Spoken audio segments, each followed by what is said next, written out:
Hola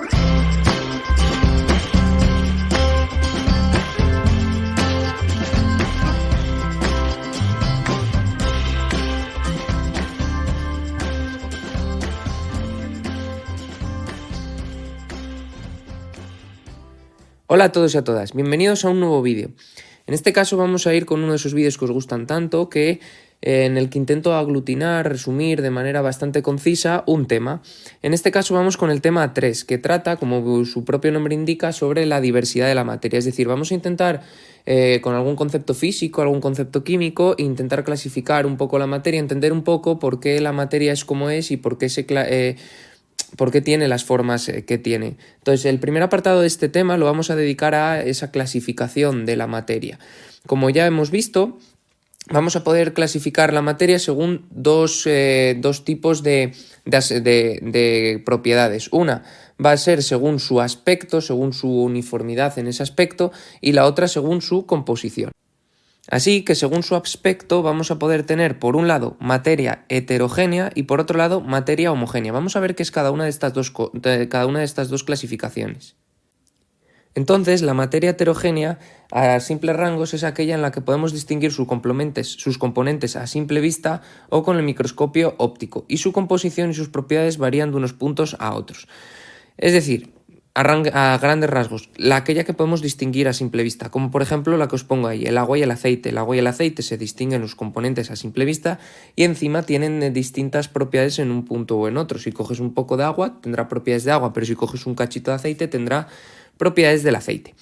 Y la otra materia que podemos clasificar según su aspecto es en la materia homogénea, que es aquella en la que no podemos distinguir sus componentes a simple vista o con el microscopio óptico, y su composición y sus propiedades son uniformes.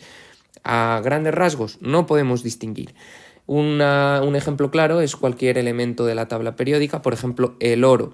El oro es el lingote de oro, tiene las mismas propiedades en todos sus puntos, encima no podemos distinguir, de modo que lo englobamos dentro de este gran grupo de materia homogénea. Ahora vamos a ver cómo poder clasificar la materia según su composición, que es una de las clasificaciones que hacemos en física y química, que es más importante todavía que la de según el aspecto. Según su composición podemos tener sustancias puras. Son aquellas que no pueden separarse en otras sustancias más sencillas mediante procesos físicos. Y el otro gran grupo, según la composición, son las mezclas, que sí que son aquellas que se pueden separar mediante procesos físicos en otras sustancias más sencillas. ¿Qué es un proceso físico? Pues es aquel en el que no implica un cambio en la naturaleza de la materia que lo soporta. En cambio, un proceso químico es aquel en el que produce cambios en la naturaleza de la materia que lo soporta. Por ejemplo, cambios físicos, pues un cambio de estado, calentar una sustancia, romper una sustancia. En cambio, cambios químicos son todas las reacciones químicas. Bueno, dentro de estos dos grandes grupos de sustancias puras y mezclas vamos a tener dos subgrupos en cada uno, que son los siguientes. Estas sustancias puras, además de que no se pueden separar mediante procesos físicos, eso hace que podamos distinguirlas de las mezclas. Otra de las grandes características es que poseen unas propiedades propias, es decir, unas propiedades características de la sustancia pura. Por ejemplo, ¿qué propiedades? Pues la densidad, la temperatura de ebullición, la temperatura de fusión que hemos visto. Es decir, por ejemplo, en los temas anteriores vimos que podíamos saber de qué tipo de material estábamos tratando calculando su densidad. Al igual que también podíamos saber de qué tipo de material teníamos delante si sabíamos su punto de fusión o su punto de ebullición. Bueno, por eso es porque estamos ante sustancias puras. Ahora bien, estas sustancias puras las podemos clasificar a su vez en elementos y compuestos. ¿Cómo podemos distinguir unos u otros? Bueno, pues elementos son aquellas sustancias puras que no se pueden separar en otras más sencillas mediante procesos químicos. Acordaros, esos procesos químicos son aquellos que producen cambios en la naturaleza de la sustancia que lo sufren. Por ejemplo, os pongo ahí el hierro. Mientras que los compuestos sí que se pueden separar en esos elementos, ¿vale? Están formados por elementos y sí que se pueden separar mediante procesos químicos. ¿Cuáles son? Pues las reacciones químicas. Por ejemplo, la electrólisis del agua permite separar el hidrógeno del oxígeno que hay en el agua. Y ahí os pongo pues efectivamente que el agua es un compuesto. Ahora vamos dentro de las mezclas. Que recordemos que las mezclas son aquellos sistemas que poseen una composición variable y que están compuestas por una o más sustancias puras que se pueden separar utilizando métodos físicos y que además estas sustancias mantienen sus propiedades químicas y su identidad. Pues estas a su vez las vamos a poder clasificar en mezclas homogéneas o disoluciones y en mezclas heterogéneas. ¿Cómo podemos distinguir una u otra? Bueno, pues fijándonos casi a simple vista o con el microscopio óptico. Las mezclas homogéneas o disoluciones son aquellas en las que no podemos distinguir sus componentes a simple vista con el microscopio óptico, por ejemplo el colacao y la leche, el café y el agua, el café y la leche, etc. Son mezclas en las que si removemos un poquito se mezclan bien, se disuelven, por eso se llaman disoluciones, y no somos capaces de distinguir un componente del otro. Mientras que las mezclas heterogéneas son las que sí que se pueden distinguir los componentes que la conforman a simple vista o con el microscopio. Por ejemplo, una mezcla de agua y arena, una mezcla de agua y aceite. Bueno, hay bastantes tipos de mezclas heterogéneas. Una ensalada es una mezcla heterogénea. Bueno, pues con este pequeño esquema que os he puesto aquí podemos dejar cerrado este primer apartado del tema, que es la clasificación de la materia en función del aspecto y en función de la composición. Ahora nos vamos a pasar a uno de los aspectos más importantes de este tercer tema, que es de todo este grupo nos vamos a centrar en las disoluciones. Pues vamos a centrarnos en este apartado 2, que son las disoluciones. Antes de nada vamos a recordar ¿qué es una disolución? Pues es un tipo de materia. Dentro del tipo de materia, según la composición, estamos dentro de mezclas y dentro de las mezclas estamos en mezclas homogéneas o disoluciones, que son aquellas mezclas en las que no somos capaces de distinguir los componentes a simple vista o con el microscopio. Bueno, pues dentro de una disolución vamos siempre a poder distinguir dos componentes dos principales componentes. Unos son los solutos y otro es el disolvente. ¿Por qué digo los o el soluto? Bueno, pues porque pueden ser uno o varios.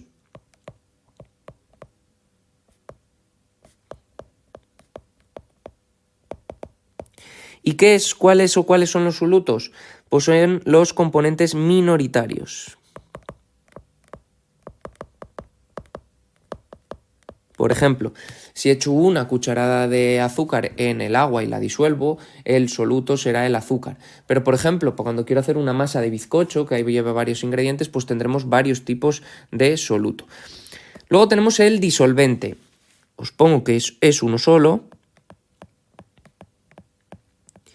¿Y cuál es? ¿Cómo podemos saber cuál de los dos es? Es el componente mayoritario.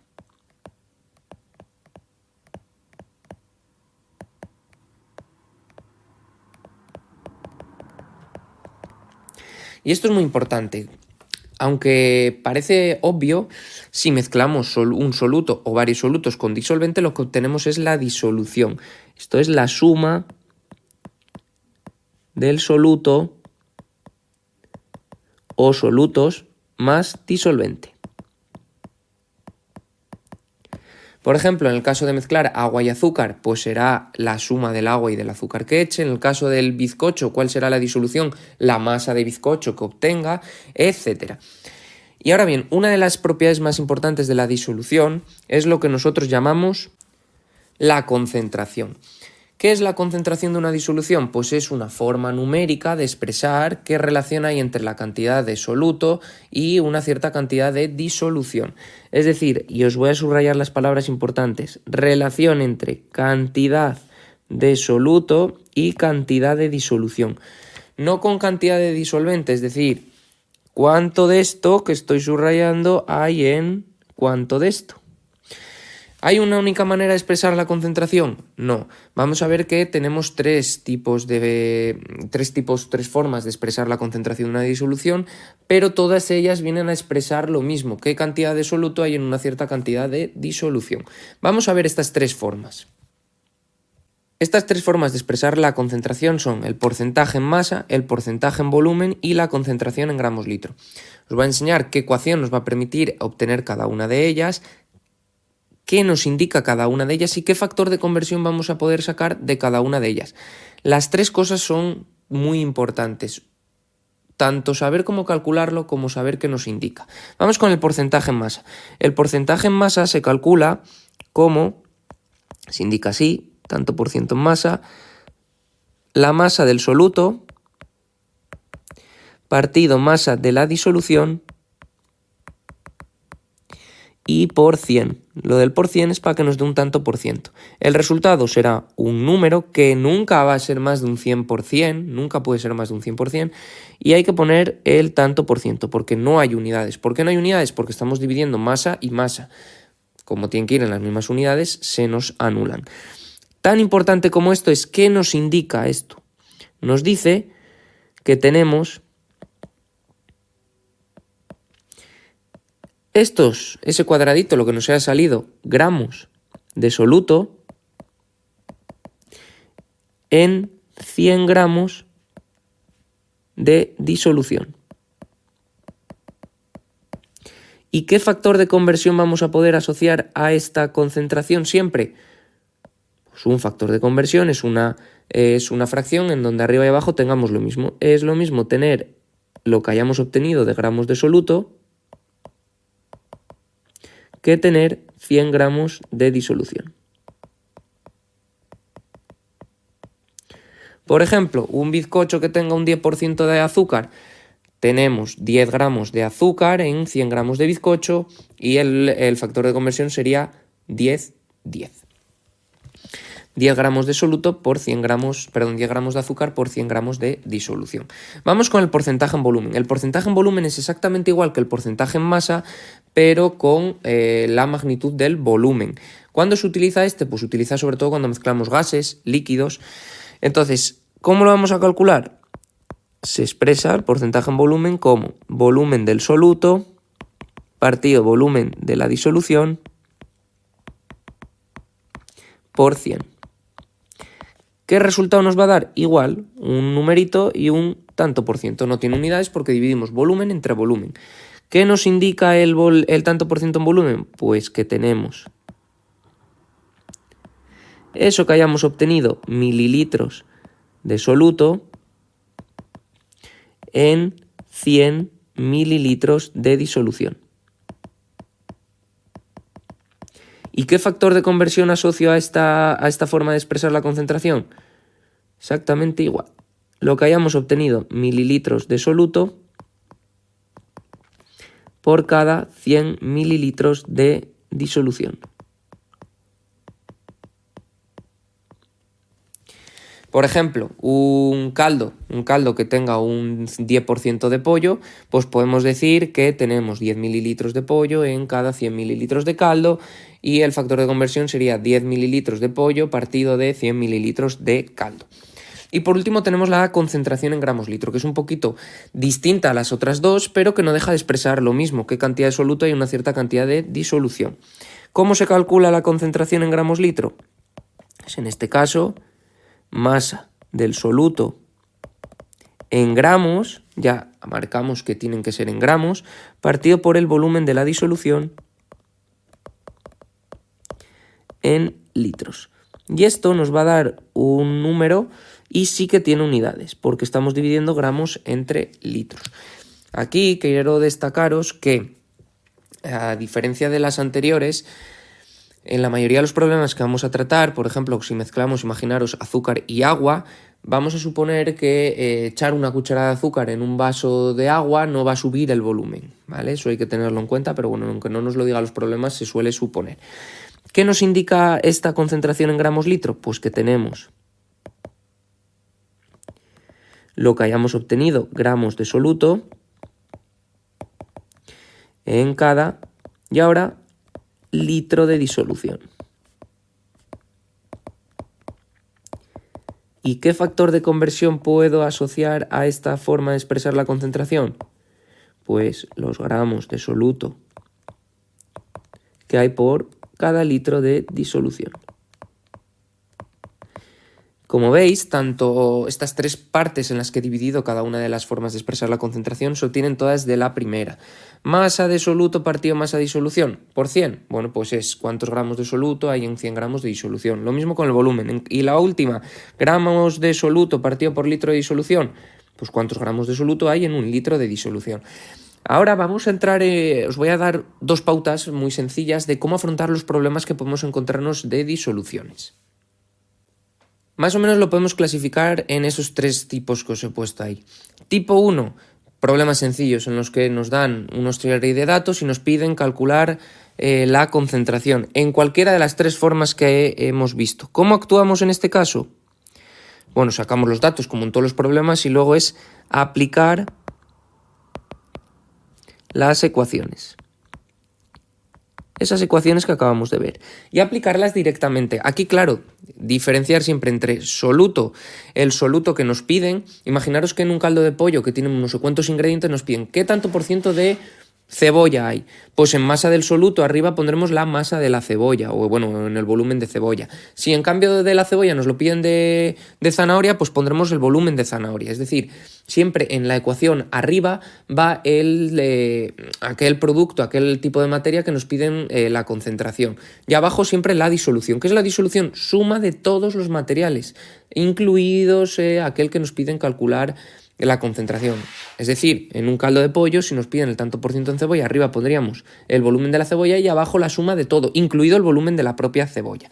Y es aplicar la ecuación sin más. Tener cuidado con las unidades, que el porcentaje en masa y el porcentaje en volumen no tienen unidades, sino que lleva un tanto por ciento y hay que multiplicar por 100 para sacar ese tanto por ciento, y en el gramos litros sí que lo lleva. Ahora voy a entrar un poquito más en el tipo 2, que es, si nos dan la concentración, nos suelen hacer una serie de preguntas. Por ejemplo, en el de la cebolla. Imaginaros que un caldo de pollo tiene un 5% de cebolla. ¿Cuántas mililitros de cebolla hay en 300 mililitros de caldo de pollo? Bueno, nos hace una serie de preguntas. Entonces, estos problemas se resuelven bastante sencillo con dos preguntas. Una es, ¿qué tengo? Y otra es, ¿qué quiero saber?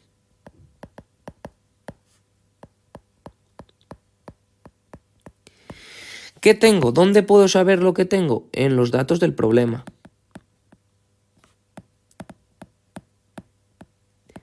Excluyendo la concentración. Aquí, en estos datos, en el que tengo, no meto la concentración, que nos la dan.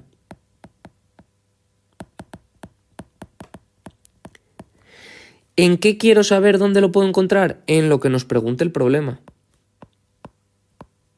Nos pregunta el ejercicio. Y os dais cuenta rápidamente que lo que necesito es un cambio de unidades. Un cambio de unidades de lo que tengo a lo que quiero. ¿Cómo puedo hacer este cambio de unidades? ¿Qué meto aquí en medio? El factor de conversión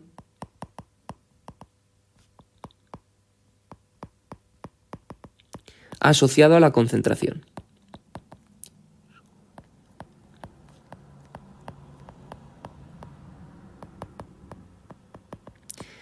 ¿Dónde lo saco? Pues lo acabamos de ver, cómo sacar el factor de conversión en función de qué tipo de concentración nos den. Es cierto que a veces le vamos a tener que dar la vuelta. ¿Qué es darle la vuelta? Bueno, pues poner arriba lo que tenía abajo, etcétera, en función de nuestra conveniencia.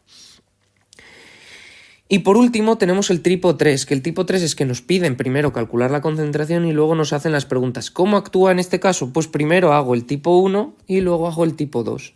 ¿Vale? Del tipo 1 obtendré la concentración y luego de esa concentración sacaré el factor de conversión asociado que me va a permitir resolverlo, las preguntas según el tipo 2. Tengo en el canal, podéis ver 4 vídeos, me parece, sobre problemas de disoluciones. Hay uno sobre porcentaje en masa, otro porcentaje en volumen, otro concentración en gramos litro y otro que aglutina 6 ejercicios de estos 3 tipos, encima con estas preguntas de qué tengo, qué quiero, qué factor de conversión. Si se os complica esto, os aconsejo que los miréis. Vamos con el siguiente apartado del resumen de este tema 3. Este último apartado nos vamos a centrar en que, como vimos, que las mezclas se distinguían de las sustancias puras, entre otras cosas, que éramos capaces de separarlas mediante métodos físicos, pues vamos a ver algunos de estos métodos de separación de mezclas. Hay muchos métodos de separación de mezclas, de modo que me voy a centrar un poco en los más importantes y voy a separar un poco de cómo separar mezclas heterogéneas de mezclas homogéneas, de modo que primero nos vamos a centrar en la separación de mezclas heterogéneas. El primero que vamos a ver es el que llamamos filtración. La filtración se utiliza para separar normalmente una sustancia sólida de una líquida. Suelen ser suspensiones finas y hay mezcla de partículas muy pequeñas de un sólido dispersas en un líquido, pero son lo suficientemente, dentro de lo que pequeña que son lo suficientemente grandes para poder separarlas mediante este método. Entonces, ¿qué tipo de mezcla podemos separar? Pues las de sólido más líquido. Y un ejemplo que os he puesto ahí es la separación del agua, de la arena y el agua. Como veis, utilizamos como materiales de laboratorio, tenemos el soporte ahí. También utilizamos un embudo, un filtro de papel donde van a quedar suspendidas las partículas sólidas y un vaso de precipitados donde caerá el líquido. Entonces, en este caso, consiste en separar la sustancia sólida haciéndola pasar la mezcla por un filtro suficientemente fino para retener esas partículas sólidas y dejar solo pasar el líquido. ¿Algún ejemplo en lo que se utiliza en nuestro día a día? Pues se emplea, por ejemplo, en centrales depuradoras para separar las partículas sólidas que contiene el agua. Otro de los métodos que podemos utilizar en mezclas heterogéneas es la decantación. La decantación se utiliza para separar una sustancia sólida de una líquida o bien dos sustancias líquidas. Y ahí os pongo un pequeño ejemplo de decantación, por ejemplo, para separar el agua y el aceite, con todos los materiales utilizados, un embudo de decantación, una llave que está dentro del embudo de decantación y un tubo estrecho de goteo. Ahí lo que hacemos es, en este caso, abrimos esa llave y como el agua es más densa que el aceite, pues va a empezar a salir agua, y en el momento en que veamos que va a empezar a salir el aceite, cortamos y ya tendríamos separadas ambas materias. ¿En qué consiste, por tanto? Consiste en dejar reposar una mezcla para que el componente más denso se quede en el fondo y después separar la sustancia menos densa que queda en la parte superior vertiéndola con cuidado. ¿Para qué se utiliza en nuestra vida diaria? Pues, por ejemplo, para la producción de zumos de fruta, para separar los restos de la piel de la pulpa del zumo. Vamos ahora con las mezclas homogéneas. El primero que vamos a ver es la destilación. La destilación se usa para separar los componentes de una disolución. Ya pueden ser bien entre líquidos, es decir, un líquido de otro, o bien un líquido de un sólido. Pero recordemos que estamos en mezclas homogéneas, aquellas en las que no somos capaces de distinguir a simple vista los componentes. ¿Y cómo podemos separar esta vez el líquido del líquido o el líquido del sólido? Bueno, pues consiste en separar el soluto del disolvente teniendo en cuenta la diferencia que hay en los puntos de fusión. Recordemos que cada sustancia tiene los puntos de fusión propios. Por ejemplo, el ejemplo que os pongo ahí, agua y sal, vamos a distinguir porque la sal tiene un punto de fusión distinta del agua. Entonces lo que hacemos es, colocamos la disolución de agua y sal en el interior del matraz, luego preparamos este montaje de la vitrina del laboratorio y calentamos con un mechero hasta que se produce la ebullición de la mezcla. ¿Qué va a ebullicionar? ¿Qué va a entrar en estado gaseoso? El agua.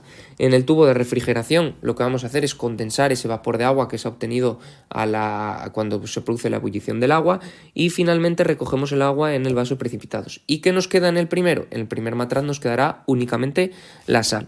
Pues esto es la destilación. ¿Dónde se utiliza en nuestro día a día? Pues se utiliza, por ejemplo, que los aceites esenciales necesarios para la elaboración de perfumes se obtienen por destilación de las plantas aromáticas. El otro tipo de método que podemos separar mezclas homogéneas es la cristalización. En este caso se utiliza para separar los componentes de una disolución formada por sólido y líquido. ¿En qué consiste? Pues consiste en separar ambos componentes aprovechando la facilidad que posee el líquido para pasar a gas, es decir, su volatilidad. Y, por ejemplo, pues uno que os he puesto ahí es, pues imaginaros que tenemos una mezcla de agua y azúcar y queremos volver a obtener el azúcar. ¿Qué hacemos? Pues se deposita esa disolución en un cristalizador y se deja que el líquido, en este caso el agua, se evapore lentamente. ¿Qué va a ocurrir al final? Lo que va a aparecer es el sólido. ¿Y por qué se dice cristalización? Pues porque van a aparecer los cristales en los que se solidifica ese sólido que estaba disuelto en el agua. ¿Para qué se utiliza? Bueno, pues por ejemplo se utiliza en la obtención de sal en las salinas, ya que se trata de una gran extensión de agua poco profunda que facilita la evaporación. ¿Qué se hace en ese caso? Se coge el agua del mar, se extiende en grandes superficies de terreno de manera que quede muy estrecho el agua que queda y se deja que actúe la temperatura y el sol para que se vaya evaporando poco a poco el agua y nos quede finalmente la sal en forma de cristal. Bueno, pues con ello hemos acabado este tema 3, en el cual hemos estudiado un poquito la materia de manera más específica, es decir, de todo lo general que es la materia, que es casi todo lo que nos rodea. Hemos podido clasificarla y nos hemos centrado en una parte muy específica de la materia, como son las disoluciones. Espero que haya quedado todo claro. Si te ha gustado el vídeo, no olvides suscribirte a mi canal, darle a like y activar las notificaciones.